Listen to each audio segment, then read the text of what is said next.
On June 4th, 1989, the student movement that was advocating for democracy in China came to a bloody end with the brutal suppression ordered by Deng Xiaoping, the leader of the Chinese Communist Party. This is the infamous Tiananmen Square massacre, where peaceful protesting students were slaughtered by the military. More than 30 years have passed, and Chinese people have never stopped resisting the evil Chinese Communist Party. However, these resistances have been too feeble under the joint strangulation of the CCP and its overseas accomplices, and too many people have disappeared without a trace under the CCP's silent repression. Miles Guo was a donor to the 8964 student movement and was sentenced to 22 months in prison. During his imprisonment, all the political prisoners in his cell were executed on various trumped-up charges, and Miles Guo was the only one to walk out of prison alive. Since then, eradicating the Chinese Communist Party has become his lifelong oath and commitment. For more than 30 years, he has been maneuvering with the CCP and persevering through adversity, designing a layout to destroy the CCP with wisdom. In 2017, Miles Guo arrived in the United States and began the whistleblower movement to expose the evil nature of the Communist Party to the world. The Rule of Law Foundation and the Rule of Law Society, established on November 20th, 2018, became legitimate funds for the movement to eliminate the CCP. On June 4th, 2020, Miles Guo announced the establishment of the new federal state of China to the world and his fellow fighters.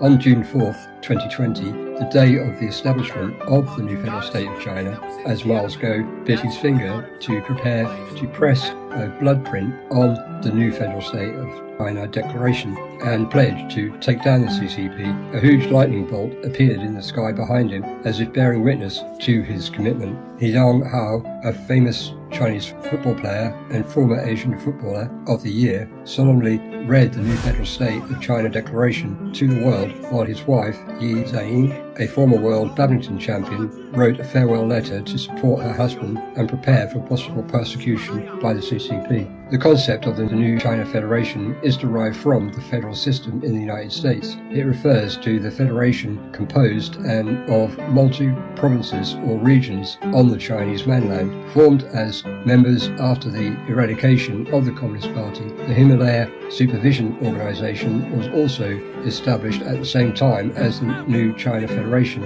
It is an international civil organization composed of fellow fighters from the whistleblower revolution, established on the basis of the Rule of Law Fund and the Rule of Law Society, and is bound by international law. The vision of the new federal state of China is to adopt the Western democratic rule of law system and corresponding international law, establish a separation of powers political system, and produce a new government through one person, one vote under the joint supervision of international institutes and the Himalayan Supervisory Organization. The election of the impeachment systems coexist to efficiently operate the government and prevent significant social unrest and autocratic disasters. While the CCP still holds the Chinese government hostage, the Himalayan Supervisory Organization will devote itself to overthrowing the CCP while also connecting with the countries and forces supporting the preparation of the new government to provide various guidance and coordination.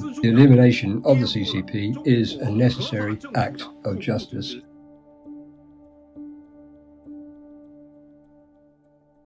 The establishment of the NFSC has received support from many international figures. At the National Day celebrations in 2022, Connie Morgan was interviewed by Mr. Guo in public for the first time.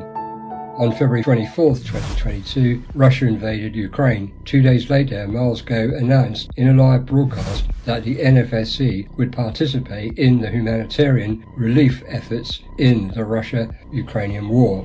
In the city of Medica, which borders Poland and Ukraine, the NFSC rescue team has built the largest and most well-stocked rescue tent. By the end of May, more than 20,000 people had been rescued. Those who were rescued were not only Chinese, but also Americans and mostly Ukrainians. The largest rescue was transporting over 100 refugees, children, safely from Ukraine to Spain.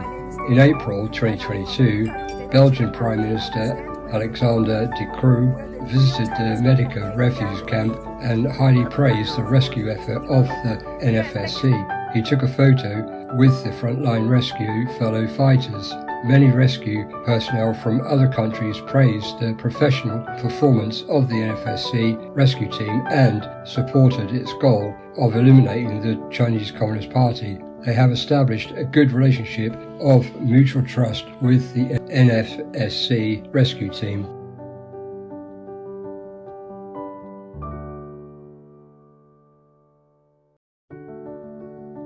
In December 2022, the NFSC was invited to participate in the Youth Jewish Leadership Summit at America Fest in Phoenix, Arizona. The speeches were given by new federal state of China fellow fighter Nicole and Prince Lee were the highlight of the event. Miles Go believes that Nicola's speech has surpassed the significance of Madam Chiang Kai-shek's speech to the US Congress a year ago. New Federal State of China journalists interviewed many guests at the summit, and these conservative elites all agree with its goal of taking down the CCP because they have realized that the CCP's infiltration has posed a huge threat to the United States. In February 2023, the NFSC team was invited to Capitol Hill in the United States to provide information about Miles Go's bankruptcy case and the process of the CCP's infiltration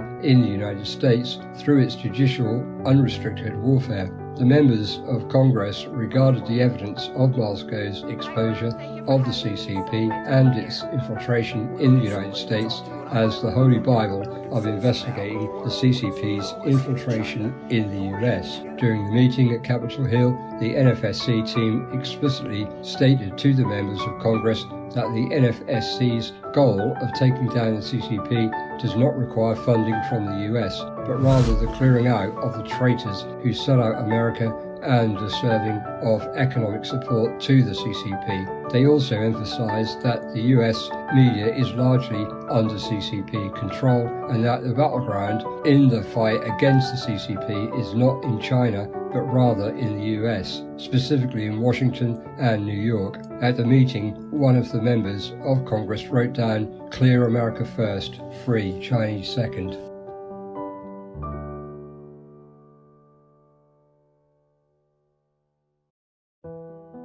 In March 2023, the new federal state of China participated as a partner in the CPAC Conservative Political Action Conference held in Washington, D.C.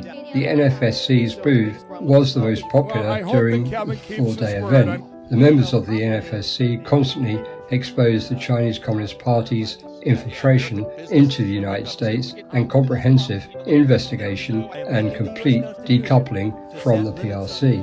During this conference, the NFSC team not only displayed a professional, energetic and fashionable image of the Chinese people, but also expressed the Chinese people's desire to always have a friendly relationship with the American people. They advocate that the CCP does not equal China and the CCP does not represent the Chinese people. Starting from February 2023, Sinchfield Tonight, a popular program under Newsmax, the fourth largest media outlet in the US, interviewed and reported on the new federal state of China. On March 10th, NFSC member Prince Lee shocked the world by revealing on the program the financial and sexual relations between Dr. Anthony Fauci and the director of the Wuhan Institute of Virology, Wang Yanyi. On March 15, 2023, Moscow was forcibly taken away from his home in New York by more than 100 FBI agents. This was due to economic fraud charges filed by the US DOJ and SEC against Moscow, which allegedly did not involve any victim. The CCP, using its infiltration of the US, has escalated its persecution of Moscow to a frenzy.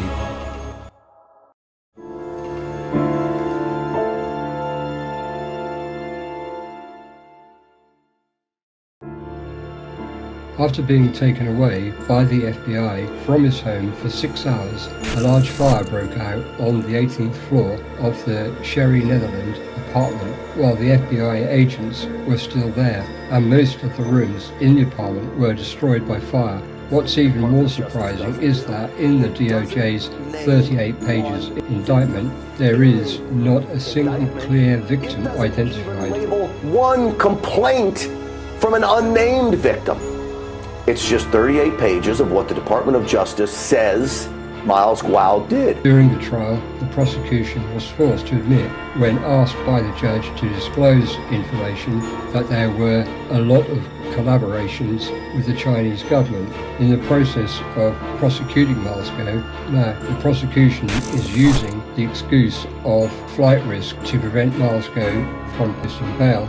The new federal state of China organized a spontaneous protest outside the Sherry Netherland apartment building. An investor who fled from the PRC spoke at the protest, recounting how he was threatened by CCP police and falsely accused Moscow.